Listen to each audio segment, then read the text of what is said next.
ધરમપુરના સમડી ચોક સહિતના વિસ્તારોમાં આદિવાસી દ્વારા પરંપરાગત દિવાસાની ઉજવણી ટપ્પાદાવ રમતથી કરવામાં આવી। 4 ઓગસ્ટ રવિવારના રોજ 12:30 કલાકની મળતી માહિતી મુજબ વલસાડના ધરમપુરના અનેક વિસ્તારોમાં આજે અષાઢી અમાસની આદિવાસી પરંપરા મુજબ ખાસ ઉજવણી કરવામાં આવે છે, જેમાં મોટી સંખ્યામાં આદિવાસી સમાજના લોકો નાળિયેરની ટપ્પાની રમત રમી દિવાસાની હોશભેર ઉજવણી કરતા હોય છે। આદિવાસીઓ નાળિયેર ટપ્પાની રમત રમે છે। ખાસ દિવાસાના દિવસે રમાતી આ રમતમાં ધરમપુરના હજારોની સંખ્યામાં નાળિયેર વેચાતા હોય છે।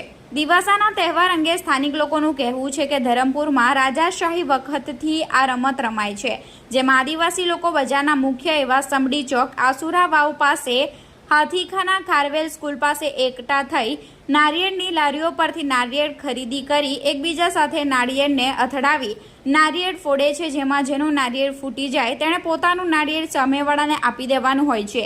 આ વખતે પણ ધરમપુરના સમડી ચોક, આસુરા વાવ, ખારવેલ સ્કૂલ પાસે વરસતા વરસાદમાં લોકોએ ઉત્સાહભેર નાળિયેર ટપ્પાની રમત રમી દિવાસાની ઉજવણી કરી હતી।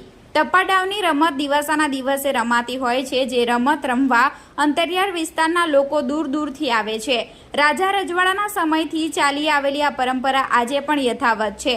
ટપ્પાદાવ રમમાં નાળિયેર અથડાવી નાળિયેર ફોડે છે, જેમાં જેનું નાળિયેર ફૂટે એણે સામેવાળાને આપી દેવાનું હોય છે, જે બાદ જીતનાર પાસે ભેગા થયેલા નાળિયેરની લોકો ખરીદી કરતા હોય છે અને ઘરે જઈ વાનગી બનાવતા હોય છે। વાનગીઓમાં ખાસ કરીને કોપરાની ચટણી બનાવે, કોપરા પાક, મીઠાઈ બનાવવામાં આવે છે અને ઘરમાં પરિવાર સાથે તહેવારની ઉજવણી કરવામાં આવે છે।